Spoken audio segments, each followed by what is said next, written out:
Dangerous Assignment, transcribed starring Brian Donlevy as Steve Mitchell.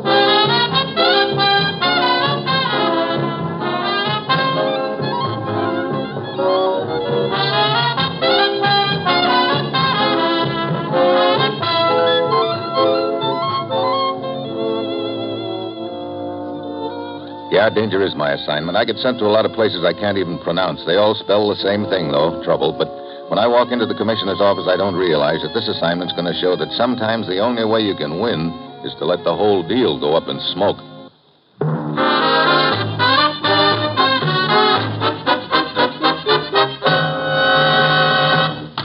Morning, Commissioner. You sent for me? Steve, do you know anything about high-lie? Handball game Latin style, isn't it? Fast and furious and pretty rugged. Especially if you get conked with a ball. It'll kill you. Well, here's hoping you don't get conked, because you're going to attend the high-lie games at one of the arenas in Havana tonight. And you're going to bet on the team of Danielle and Scobo. Are they good? Haven't the faintest idea. We're only interested in the man who is going to take your bet. Look, what's this all about, Commissioner? For some time now, we've been trying to crack down on a smuggling ring operating out of Havana, running a regular shuttle between Florida and Cuba. What are they running? You name it. Everything in the book, including illegal entry now and then.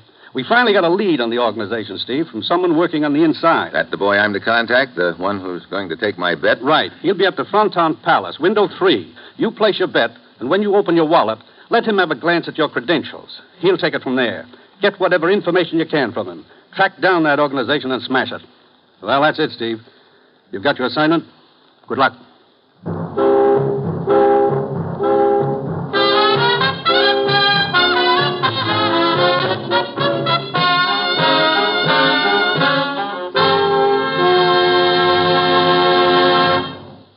The National Broadcasting Company is presenting Dangerous Assignment, starring Brian Donlevy in the role of Steve Mitchell, colorful, two-fisted government agent. At all those places of the world where danger and intrigue walk hand in hand, there you will find Steve Mitchell on another Dangerous Assignment. A sufficient supply of blood and blood plasma to save the lives of our wounded soldiers in Korea continues to be of the utmost importance. Now, the reserve is still at a critically low ebb. And to give our wounded GIs the blood they must have to save their lives and speed recovery, a minimum of 300,000 pints a month is absolutely essential. Whole blood and blood plasma are the one treatment for which medical skill cannot provide a substitute. There is no sensation at all to the donor except the good feeling of knowing some wounded soldier will be thankful all his life for what the blood donor is giving. So remember, make an appointment at once with your nearest Red Cross blood center.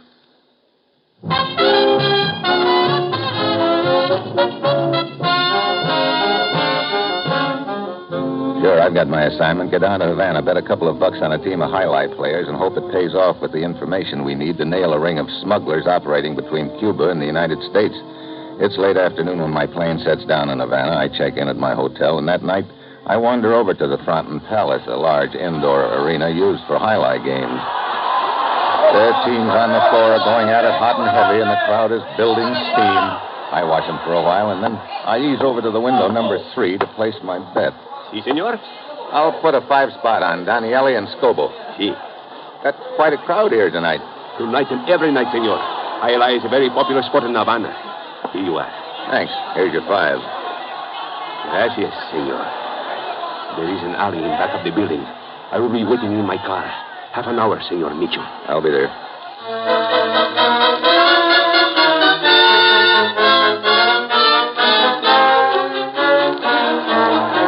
I get back to my seat and watch the players until the half hour is up. Then I ease around to the alley in the back. Spot the ticket seller sitting in a parked car close by. He doesn't answer when I come up. I reach in and he topples over on the steering wheel.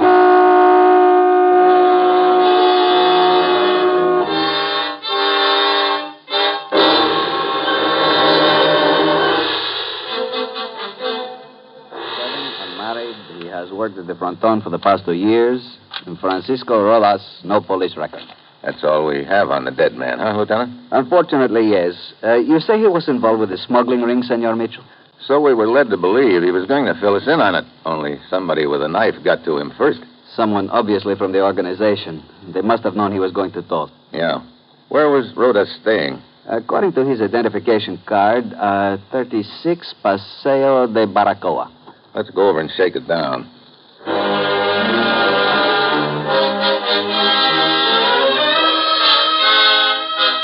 police lieutenant and I hustle over to the dead man's apartment, spend a good part of the night giving it a going over. Nothing. The next morning, he isn't alone when I walk into his office. This is Jose Diego, a dock worker. Senor? Hi. There was a story in the morning's paper of the murder back at the fronton last night, Senor Mitchell. Jose read about it and came straight to police headquarters. Oh? Jose, tell Senor Mitchell what you have just told me. Sí. Last night, senor, I was at the fronton to the games, you know. A little after 10 o'clock, I left the arena. I had promised my wife I would be home early. Go on. As I walked past the alley entrance in back of the building, a man come running out. We collided. He continued to run, but as he passed under the street light, I see his face. You recognized him? Sí. It was Senor Carmody. Carmody? An American. He has lived in Havana a good many years. Myself, I have never met him, but I have seen him many times, senor. He's well known here. Shall we say, a sportsman, Senor Mitchell. He has a fondness for high-speed automobiles and motorboats. Oh? Also, he owns an airplane and a yacht. Does he? Well, that sounds very interesting, Lieutenant. Yeah, very interesting. I suggest we pay a call on Senor Carmody. I second the motion. Oh, by the way, you mentioned you had placed a bet at the fronton on Daniel and Scobo. That's right. Don't tell me They lost.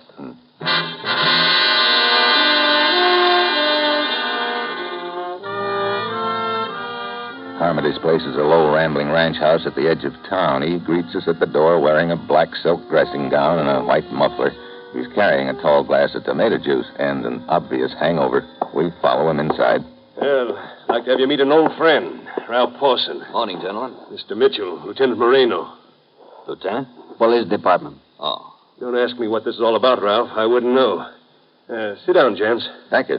And let's get on with it. My mood is not getting any better. I'd just like to ask you a few questions, Carmody. Sure. Where were you last night? Last night? Brother, a lot of places, Mitchell. So they tell me. Go anywhere near the Fronton Palace, say around 10 o'clock? The Fronton? No, I don't think so.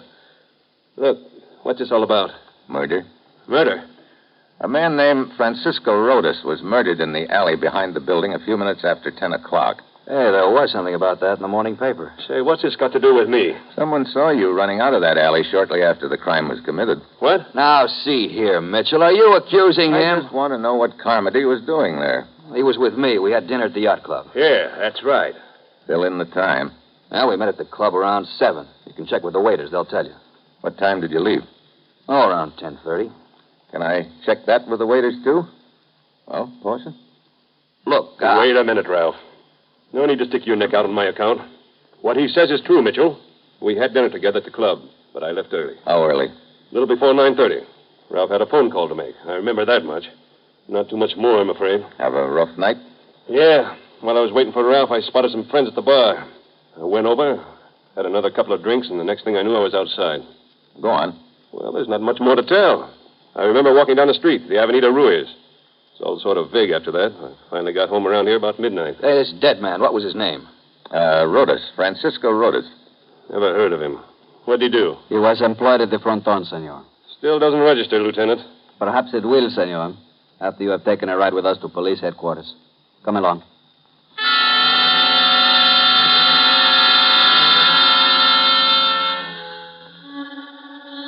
We take Carmody down to the brig. The witness, Jose Diego, positively identifies Carmody as the man he saw running away from the scene of the crime, and the local law books Carmody on suspicion of murder.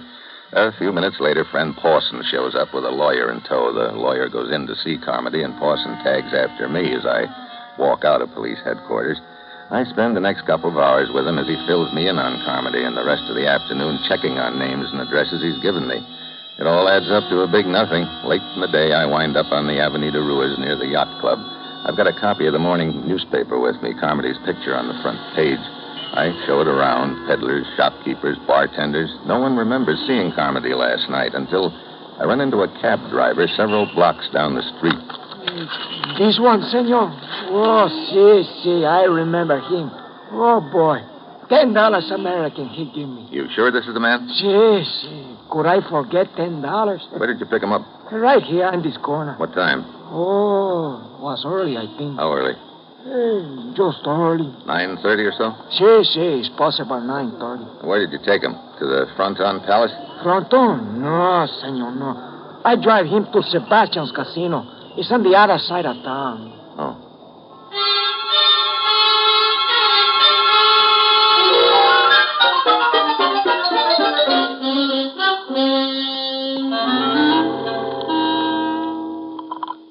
Lieutenant Moreno speaking. Steve Mitchell, Lieutenant. I'm calling from Sebastian's casino. See? Looks like maybe Carmody isn't our boy after all.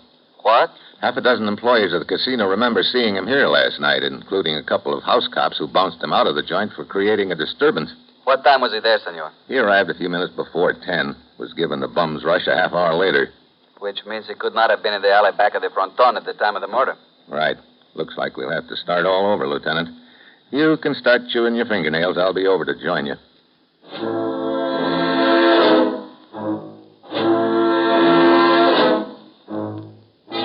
I hurry out of the casino, start down the narrow street, but I don't get very far. A car suddenly pulls away from the curb across the way. I duck, but not fast enough.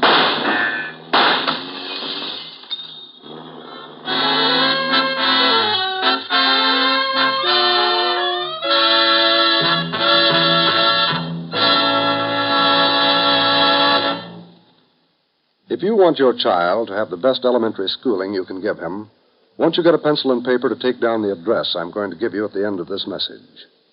Unless we start preparing now, in a few years, our public schools will be as behind the times as the Little Red Schoolhouse. Because of the huge increase in our birth rate during and after the last war, it's estimated that by 1956, there will be some 7 million more children in elementary schools than there are now. We must start preparing at once.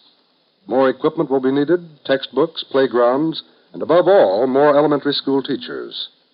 Now, to help assure your child a proper education, join and work with local groups and school boards.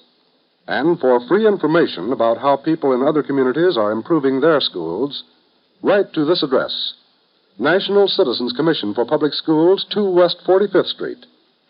That's National Citizens Commission for the Public Schools, 2 West 45th Street, New York 19, New York.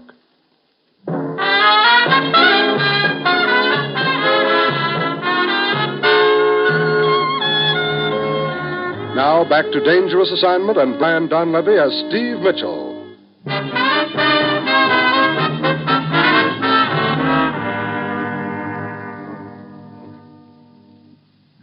So, you are all right? Huh? Oh, Lieutenant Moreno. Sure, I'm just dandy. Brother, my head.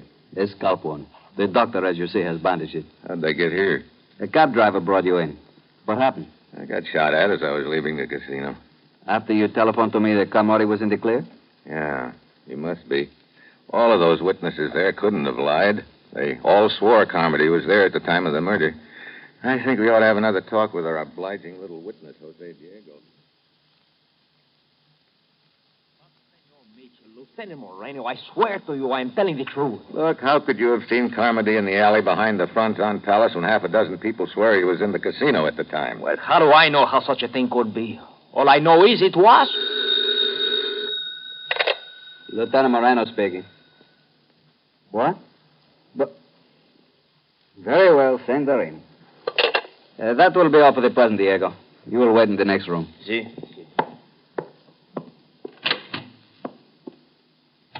What now? An American woman, a Senora Henderson, insists on seeing me. She says it has to do with the matter we are investigating. Oh? Come in.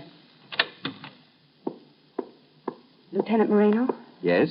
May I present Senor Mitchell? How do you do? Mrs. Henderson? What can I do for you, Senora?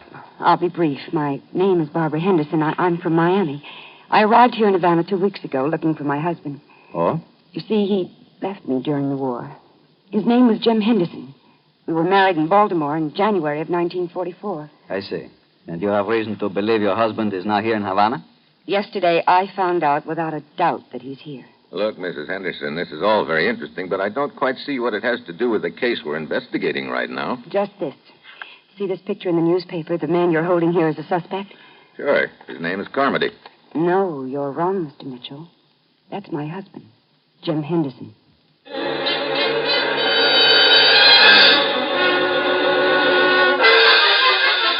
Lieutenant I look at each other. All of a sudden, the whole case is busted wide open again. We have Carmody brought in from his cell. Mrs. Henderson promptly drapes herself on him. Jim. Hey, what is this? Oh, Jim, please. Why did you leave me? Look, what gives here? Who is she, Mitchell? Mrs. Henderson. And she says you're Mr. Henderson. What? Jim, don't do this to me. Look, I've never seen this dame before in my life. Why, you... Hey! He's lying, Lieutenant. He is Jim Henderson. We were married in Baltimore in January 1944, and he deserted me. Guess again. I was in the Army in Europe in January 1944. I could have married this babe in Baltimore. You were in the Army, huh? I sure was. You can check that, Mitchell. Don't worry, Carmody. I will.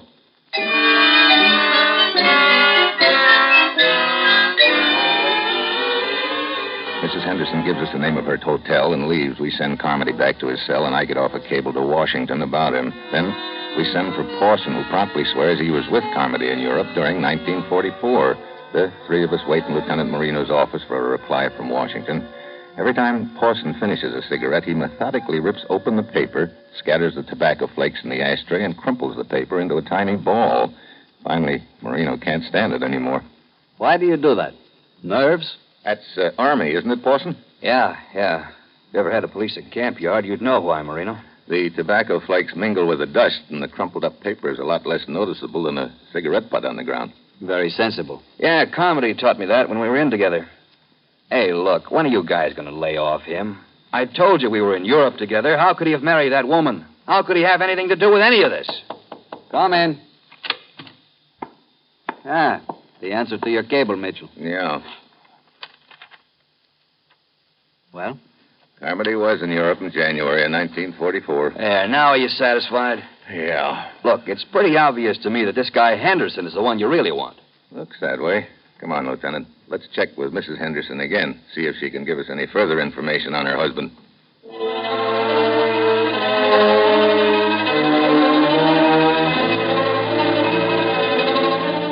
We check at Mrs. Henderson's hotel, but she's not in. The clerk expects her back momentarily, so we decide to wait in her room. A very mystifying case, Mitchell. Yeah. Either there is a guy named Henderson, and he's our man, or... Or what? I don't know. Something bothering me about this whole setup. What is it? Can't put my finger on it. I know what you mean. I wish Mrs. Henderson would show up. It has only been a few minutes. You cigarette? Thanks. You know, this whole deal has been one big merry-go-round. It's cost us a lot of time, Marino. You're right. But what else can we do? That's a good question. Hey, wait a minute. What is it? This ashtray. See, what about it? Take a look.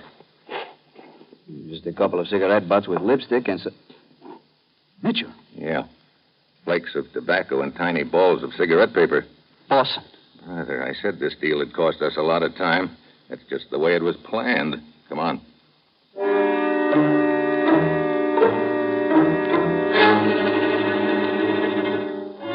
We head for Pawson's apartment. He's not there. We do a fast checkup on him and uncover a couple of very interesting facts, one of which sends us hightailing down to the waterfront.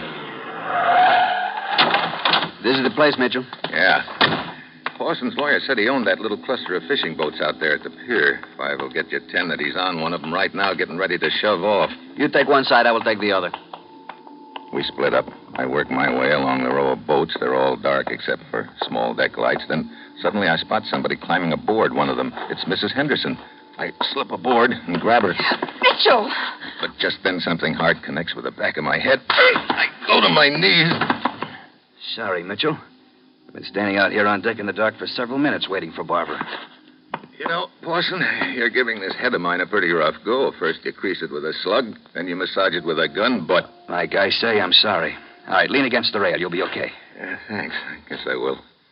You've been leading Marino and me a merry chase in the deal. First you hire Jose Diego to swear that he saw Carmody near the scene of Rhoda's murder.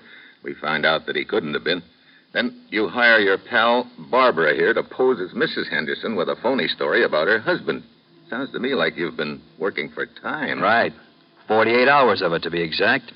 It's taken me that long to convert my Havana holdings to cash. Sure, I could have taken a potter right after I killed Rhodas, but I had to leave broke. This way, I'm carrying about $100,000 with me. Heading the smuggling ring must have been profitable. Oh, yes. You see, Mitchell, if I hadn't given you a bum steer right off the bat, you'd have probably concentrated more on the victim's background. You'd have discovered he used to work for me in the fishing fleet here. It probably would have gotten you interested in me right off the bat. I had to stall that off until I got my money. Ah, you did a pretty neat job of it, too. If it hadn't been for those crumpled cigarette papers in Barbara's room, I might never have tumbled. Oh, so that was it, huh? Oh, very careless of me. What are you waiting for, Parson? Kill him. Not here. It's too noisy. You're coming out with us on the boat, Mitchell. Oh, bully for me. Okay, let's get started. Hardly. I doubt if you came down here alone, Mitchell. Your friend Marino must be around. If we start the boat now, he'll flash a warning to the harbor patrol. So we'll just stand here in the dark, nice and quiet, until he comes along. And we'll take care of him first. Really, senor? What? Watch out, Marino. I've got him. Oh! Sorry, Barbara, old girl, but you're not leaving. Let go. Oh, relax. You okay, Lieutenant? Yes, his shot was quite wild. And before I could return it, you had taken care of him quite effectively. Well, I sort of felt I owed him then. How'd Marina know you were on this boat, Mitchell? His signal told me. Signal? Sure. Boston gave the idea when he told me to lean on the rail. See that little black deck light beside it? I was passing my hand back and forth in front of it while I was talking to Forson. My body screamed it from you. I figured the flashing light would bring Marino. Which you did, in the nick of time. Yeah, I guess you might say you finally saw the light, huh?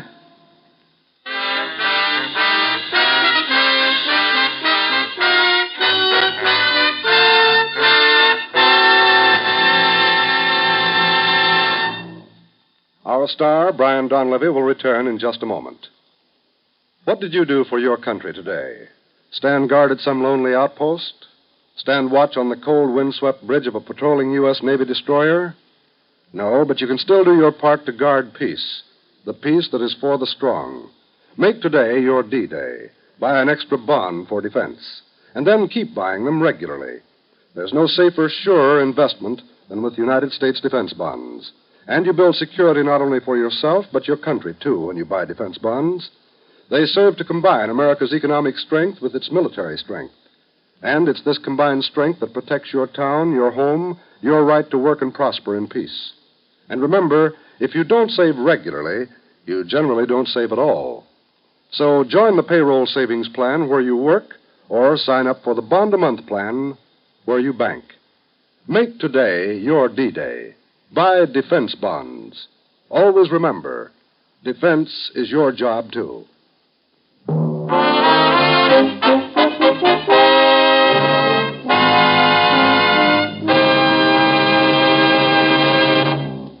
Next week, Turkey.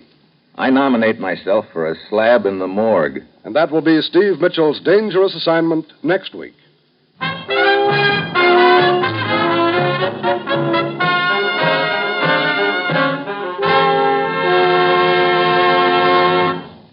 Included in tonight's cast were Harry Bartell, Tony Barrett, Nestor Paiva, Herb Ellis, and Kay Stewart. This is John Storm speaking.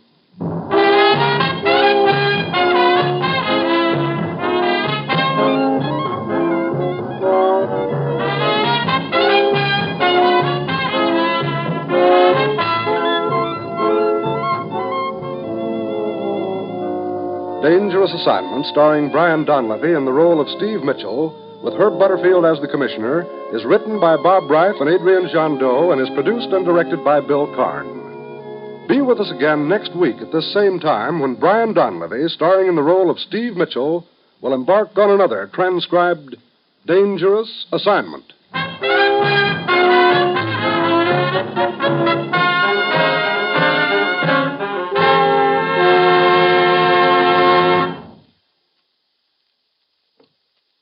Tomorrow, hear both the Judy Canova Show and Truth or Consequences on NBC.